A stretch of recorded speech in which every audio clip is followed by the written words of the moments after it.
West Bengal state university BA history honours 4th semester exam question paper 2023 course 9। Mughal যুগের ভারতবর্ষের ইতিহাস 1526 খ্রিস্টাব্দ থেকে 1757 খ্রিস্টাব্দ। গ্রুপ এ বিভাগ ক থেকে যে কোনো দুটি প্রশ্নের উত্তর দাও। প্রতিটি প্রশ্নের উত্তর আনুমানিক 250 শব্দের মধ্যে রাখা বাঞ্ছনীয়। 1.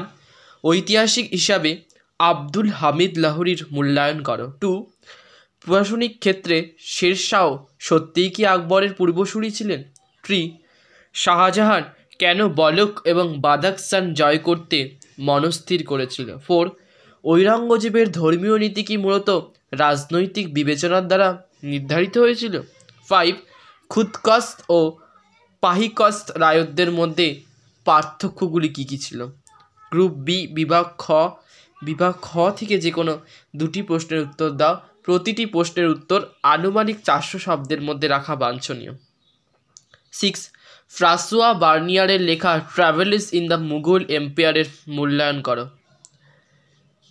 7. জাহাঙ্গীরের রাজত্বকালে সাম্রাজ্যবাদী নীতিকে নূরজাহান কতদূর বা কীভাবে প্রভাবিত করেছিল? 8.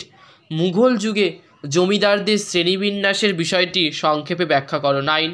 মুঘল দরবারি চিত্রকলার ওপর একটি সংক্ষিপ্ত রচনা লেখো। 10. শিবাজির প্রশাসনের বিভিন্ন দিকগুলি বর্ণনা করো। গ্রুপ সি বিভাগ গ থেকে যে কোনো দুটি প্রশ্নের উত্তর দাও। প্রতিটি প্রশ্নের উত্তর আনুমানিক 600 শব্দের মধ্যে রাখা বাঞ্ছনীয়। 11. ভারতবর্ষে মুঘল শাসনের প্রতিষ্ঠাতা হিসাবে বাবরের কৃতিত্বের মূল্যায়ন করো। 12.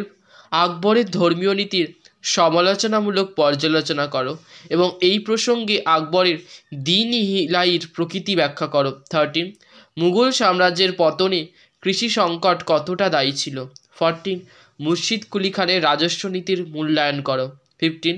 সিরাজউদ্দৌলা এবং ইংরেজ ইস্ট ইন্ডিয়া কোম্পানির মধ্যে দ্বন্দ্বের মূল বিষয়গুলি কী কী ছিল?